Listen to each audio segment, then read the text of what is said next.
Hello, is it me you're looking for? So, I wanted to have a try at doing a little video, a little record, cheeky little record, see if I can talk for a little bit. Because, oh my god, you guys, oh my god, the absolute state of this BBC article I just read. Alright, I was looking for. Oh, wait, no, wrong one. Right.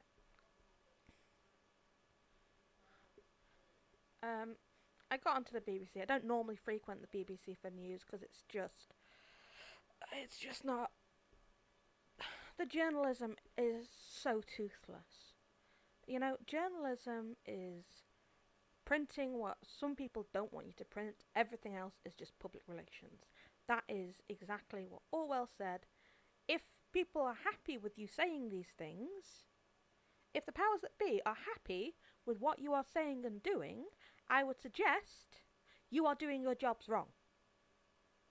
The press, the free press in this country, has a very important role to play in our democracy, keeping you know, keeping our politicians honest and holding them to account in a way that the opposition cannot do in our parliamentary system. So it is important. But oh gosh, right, let's read through this article. Brexit. Buckland says power to override withdrawal agreement is insurance policy. Now, I don't know if you've heard anything. I mean, the world is currently on fire and people are dying from a plague. So you might have actually missed, although I don't know how you did, but you might have conceivably missed the news that came out uh, last week that the government essentially wants to rewrite the law to allow them to break any and all laws that they fancy. In particular, they want to do it with the withdrawal agreement.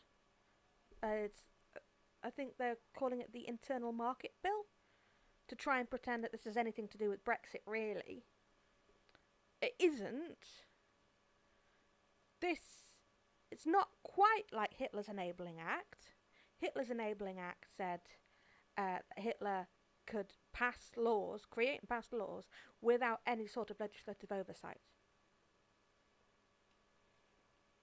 This is not doing that quite. It's saying that the government shall have the power to break any law if it feels it's appropriate to do so. And as far as I know, there's no checks and balances upon that. That shouldn't really surprise anybody. If anybody knows our political system, you should know it is incredibly easy to abuse. And the only reason it's not been abused on this scale beforehand is that we had this attitude of fair play. Like, no one would actually do that. No one would actually abuse this to this extent. And we see why assuming good faith on all sides fails. But then again, if you look at the US political system was built to prevent the sort of abuse that was possible in the UK system. Oh, excuse me. Unfortunately, that hasn't worked out the way the founding fathers thought it would. So, anyway, back to the article. Justice Secretary Robert Buckland has defended plans to potentially override the EU withdrawal agreement as an emergency Brexit insurance policy. That, he's saying that they should have the right to override international law and break an international treaty. Now, unfortunately, once you do that sort of thing, all of a sudden, nobody else wants to make any deals with you. No one else wants to make any treaties with you because why would they? You have proven you will not uphold your end of it. So that's the problem we've got here. So, Justice Secretary has shown exactly how spineless he is. He told the BBC he hoped powers being sought by ministers in the Internal Markets Bill would never be needed, as a solution could be found with the EU. He said he would resign if the UK ended up breaking international law in a way I find unacceptable. The very fact that we have the Justice Secretary saying that the government breaking law in this way is currently acceptable should really be setting off everybody's alarm bells. Because there's only like a couple of political theories that argue it is justified to break the law. And unfortunately, one of the key ones is fascism. Oh, but he made it clear he did not believe we will get to that stage. Really? Really? Then why do you need those powers? The UK has insisted there must be no new checks on goods moving from Northern Ireland to Great Britain when it leaves the EU's single market and customs union on the 1st of January. The Internal Markets Bill, to be debated by MPs on Monday, would give ministers the power to reduce the amount of paperwork that Northern Irish firms have to fill in on goods bound for the mainland, such as export and exit declarations, or to remove the need for them entirely. That is some proper newspeak stuff. That really is. To reinterpret the fact that our government wants to break international laws in order to scupper the Brexit deal that they don't want. And Johnson was told at the time that the issues around the Irish border were a problem. They would always be a problem. I presume he drank himself into such a stupor he didn't care anymore. And here we are. And now they're saying that the Irish border issue, something that, all the Remainers said, this would be a big, big problem. And all the Remainers were told, oh, don't be silly, it's not going to be that big a deal. We'll find a way around it. And this is where we've ended up. And the BBC doesn't even have the teeth to actually report this as the massive power grab and it's illegal. A government should not be advocating for illegal behaviour. How can you expect anybody else to follow the law if you are prepared to break the law on an international scale?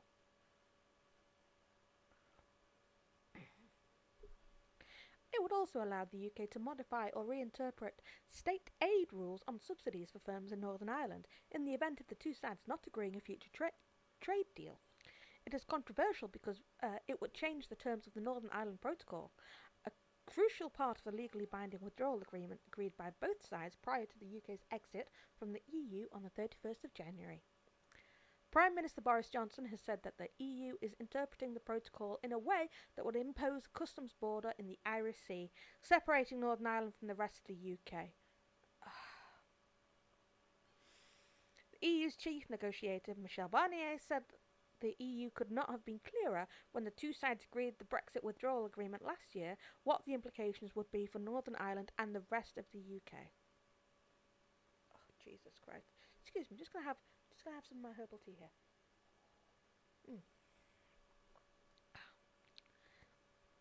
I'm drinking my nighttime tea because I try not to drink coffee at this time of night.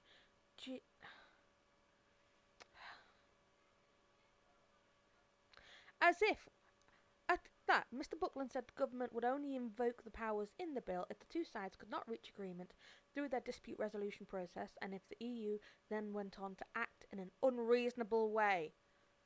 Yeah, of course, because we could totally trust this government of spivs and crooks who are busily funneling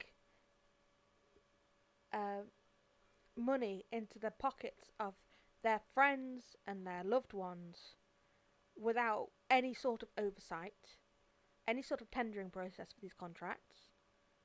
And Jesus Christ. Oh yes, we'll only use these powers to break law as much as we want, break any sort of law, if the two sides could not reach agreement. Ah, of course. I absolutely trust... No, I can't even be sarcastic about this. I absolutely do not trust Boris Johnson to respect the rule of law in the slightest. I mean, they already don't. They're already trying to deport people against the law, complaining about activist lawyers. Oh, Jesus.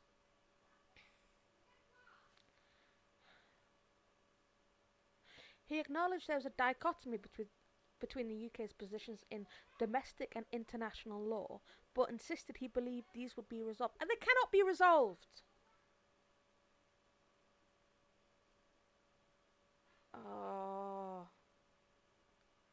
How much further, how much worse does this government need to be before people start saying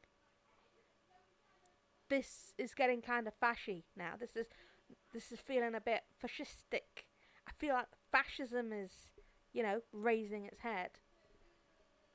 What's the other fun stories I saw today? Boris Johnson saying that he doesn't want to, well, he wants to opt out of human rights.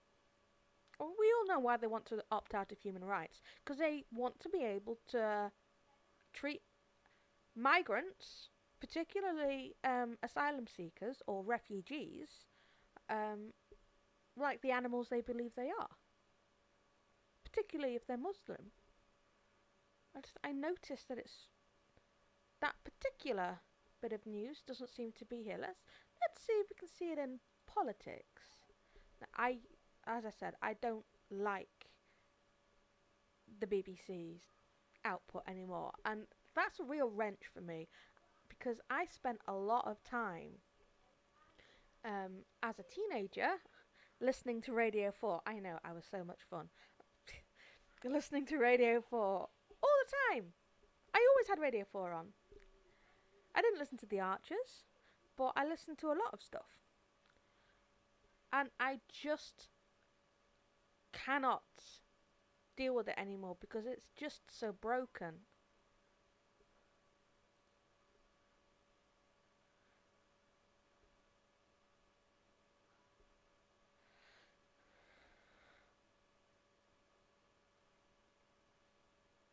Yeah, there's literally no news here about Boris saying he doesn't want to.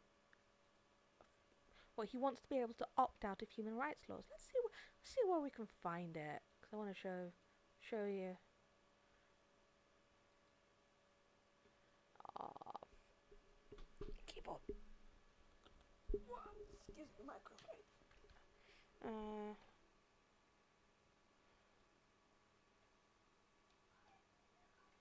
do, do, do, do. Um,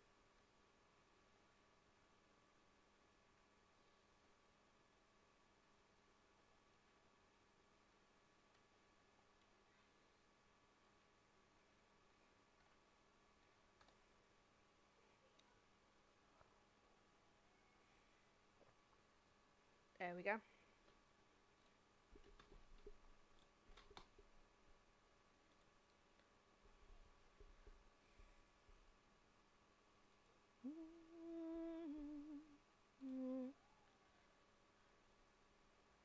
Oh, no, no! Oh, go away! No, no, go away! Jesus. No, stop it. Stop. Stop. Oh, I hate this ad. I get so much of this advert. Serenata flowers. I hate it. I hate it. I hate it. I hate it. Stop it. I didn't ask for a video to play at me the second I came to this site looking for news. Go away. I did not come here looking for videos. If I wanted videos, I would be on YouTube. Yeah. Boris Johnson plans to opt out of human rights laws amid Brexit row. Whitehall officials reviewing ways to change legislation. Boris Johnson is planning to opt out of parts of the Human Rights Act, according to reports. But the Human Rights Act is passed in the UK. It's been passed as primary legislation. Yes, these things can technically be amended, but if it conflicts with European law, there will be big problems. The Prime Minister is said to be considering ways to prevent the legislation being used to stop deportations of asylum seekers and prosecutions of British soldiers. You see, deportations of asylum seekers, those guys showing up on boats, apparently. Like, for your life to be so desperate that you willingly travel in a small, flimsy boat across the busiest shipping lane in the entire world?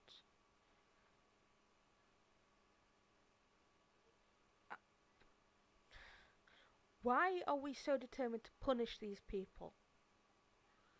You say, oh, well, they should do it through the proper channels. It is legal to come to a country and claim asylum. It is legal to do that.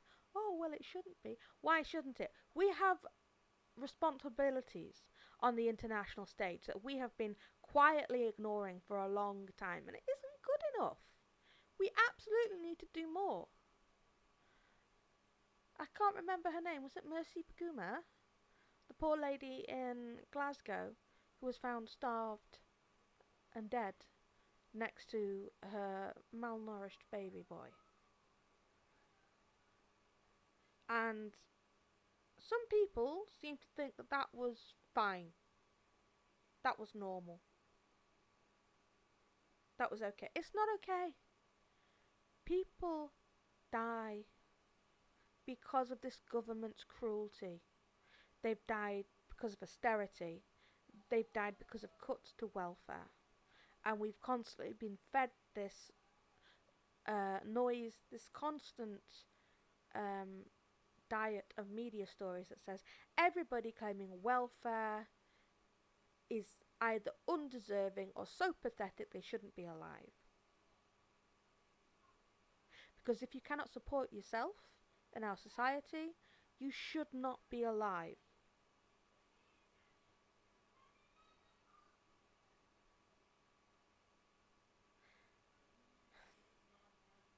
The Nazis said something very much like that. They thought because of racial hygiene, they needed to keep their country strong, and that meant by only having strong people. And that is why the first group of people to go to the death camps were the disabled.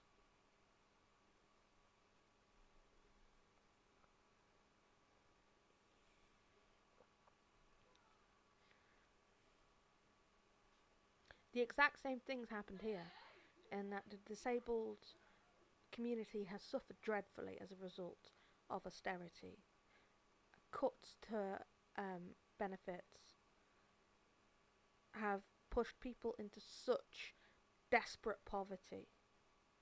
People have starved to death. More people have starved to death than I can actually count. And for some reason, that's not enough for people to say, maybe our system is broken. Our system is absolutely broken. But you know what? These tin pot fascists who live among us think that that is fine because people shouldn't be coming over here, shouldn't be taking our jobs, shouldn't be paying into our tax system. I used to work with a woman who complained that she'd paid national insurance all her life and she never got back what she paid in out of the NHS because she'd never been to the NHS for treatment apart from when she'd given birth. And I'm like, but that's not how the NHS works. It is not contributions based. You get access based on your need, not. But she wouldn't hear it. She felt that she'd been scammed, and she thought that all the asylum seekers coming over here were getting an easy ride. Well, I'll tell you what, if you had to live on, what, £40 a week? And be absolutely not allowed to have a job, what would you do? And, let's also deal with the fact that these people are essentially they're being forced to live in hotels, being put up in budget hotels. The most the budget hotel is going to have is a kettle and a couple of mugs and, toilet, shower or bath, etc., etc. You can't cook there unless you somehow find the money to get a little gas burner. But then you've still got, not a lot of money. 15 years ago when I had to buy a cheap little camping stove, they were £10 each. They're probably £20 each. That's going to be coming out your £40 a week. How are you going to be cooking? How are you going to eat? But people have no empathy anymore. And it's really, really sad. Anyway, a review of human rights laws have been carried out across Whitehall, and its findings will be announced in the coming weeks, the Daily Telegraph reported. The move comes after Mr Johnson sparked fury in Europe with the internal market bill to override part of the Brexit deal he signed in October. You know, the Brexit deal he signed in October and campaigned on a general election for saying it was oven ready. Just needed to go in the oven. It was ready to go. It was a brilliant deal, and now all of a sudden it's terrible, and they need to torpedo the entire thing. Well, ministers have admitted it will break international law, but the Prime Minister claims it is necessary to prevent the EU carving up our country. Jesus. However, he is facing mounting criticism from across the political spectrum, including rebel Tory MPs and former Prime Ministers John Major and Tony Blair. Incidentally, those are not the best people to talk about law and order. John Major's government was famously full of sleaze and corruption. Tony Blair also broke international rules. You know, he broke the international law going to an illegal war in Iraq and Afghanistan. Um, there was no reason for that war, apart from America wanted someone to kick, wanted someone to punish, and wanted to steal their assets, basically. Brussels wants the UK to commit to the European Convention on Human Rights as part of the terms of a Brexit trade agreement. However, UK negotiators have refused, claiming that the issue is a matter of sovereignty. Oh God, these people do not know what sovereignty means. Now, from my hazy recollection as a political student, sovereignty means the power to enact legislation. And in fact, I'm just gonna do a quick search on that. Sovereignty. Search.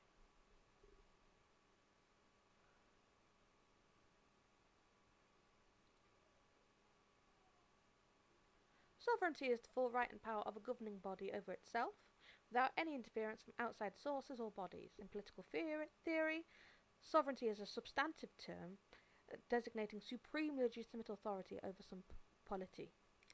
In international law, sovereignty is the exercise of a power by a state. De jure sovereignty refers to the legal right to do so. De facto sovereignty refers to the factual ability to do so. This can become an issue of special concern upon the failure of the usual expectation that the de jure and de facto sovereignty exists at the time and place of concern and reside within the same organisation.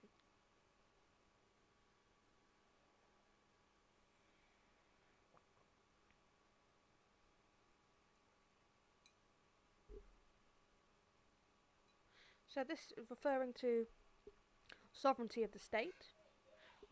Basically, it's the power to get shit done. The power to pass laws and have them enacted. It is the ultimate seat of power. So, in the UK system, Parliament is sovereign. That means it is Parliament that has the power to get things done, to enact laws and have them enforced by the judiciary and the police. Now,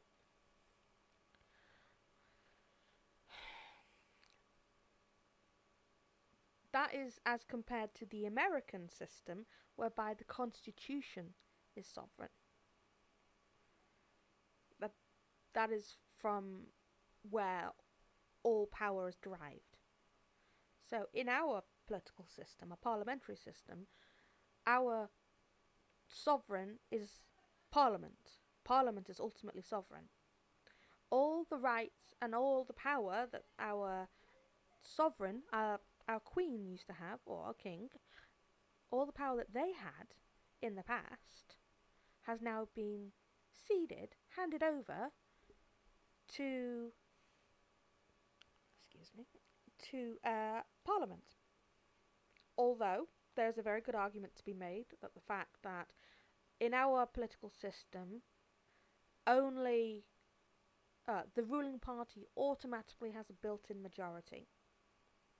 That is how they form a government, on the basis of having the most members in Parliament. As a result, they actually have minimal minimal oversight on their legislation if they decide to close ranks and tell people, tell their MPs, if you do not vote for this, you can say goodbye to your career, which is ultimately what the whip system does. The whips, I know it's quite a word, isn't it? Kinky. The whip's whole job is to maintain discipline, and they do that by threatening people, and essentially, often threatening people that I can get this story in the papers if you're not careful. I know about XYZ or whatever. And of course, they also, beg and wheedle and get people on side. So ultimately, whips are supposed to be kind of threatening. That's sort of their whole deal. But they are also supposed to be good negotiators, which makes me wonder how the hell Gavin Williamson was chief whip for as long as he was. Jesus Christ.